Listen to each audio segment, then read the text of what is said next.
വായുമലിനീകരണം അപകടകരമായ ഡൽഹിയിൽ കടുത്ത നിയന്ത്രണങ്ങൾ ഏർപ്പെടുത്തി. നാളെ രാവിലെ മുതൽ നിർമ്മാണ പ്രവർത്തനങ്ങൾക്ക് നിരോധനം ഏർപ്പെടുത്തിയിട്ടുണ്ട്.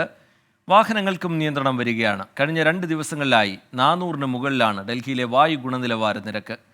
പുകമഞ്ഞിൽ ദൃശ്യപരിധി കുറഞ്ഞത് ഡൽഹി വിമാനത്താവളത്തിലെ 300-ലേറെ സർവീസുകളെ ബാധിച്ചു. ഡൽഹിയിൽ മലിനീകരണം അതീവ രൂക്ഷമായ സാഹചര്യത്തിൽ Delhi commission for air quality management graded response action plan stage 3 മലിനീകരണ വിരുദ്ധ നടപടികൾ പ്രഖ്യാപിച്ചു. നാളെ രാവിലെ 8 മണി മുതൽ നിയന്ത്രണങ്ങൾ നടപ്പിലാകും. അടിയന്തര സ്വഭാവമില്ലാത്ത മുഴുവൻ നിർമ്മാണ പ്രവർത്തനങ്ങൾക്കും നിരോധനം ഏർപ്പെടുത്തും. BS3 പെട്രോൾ വാഹനങ്ങളും BS4 വിഭാഗത്തിലുള്ള ഡീസൽ വാഹനങ്ങളും അനുവദിക്കില്ല. മലിനീകരണം നിയന്ത്രിക്കാൻ കൂടുതൽ സ്പ്രിംഗ്ലറുകൾ ഉപയോഗിക്കും. കഴിഞ്ഞ 48 മണിക്കൂറിൽ ഏറെയായി വായു ഗുണനിലവാര നിരക്ക് ഗുരുതര വിഭാഗത്തിൽപ്പെട്ട 400-ന് മുകളിലാണ്.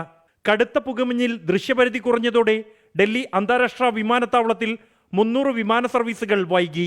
വയനാട്ടിൽ നിന്ന് ഡൽഹിയിലേക്ക് മടങ്ങുന്നത് ഗ്യാസ് ചേംബറിൽ കയറുന്നത് പോലെയെന്നും ഡൽഹിയിലെ മലിനീകരണം ഓരോ വർഷവും മോശമായിക്കൊണ്ടിരിക്കുകയാണെന്നും പ്രിയങ്ക ഗാന്ധി പ്രതികരിച്ചു.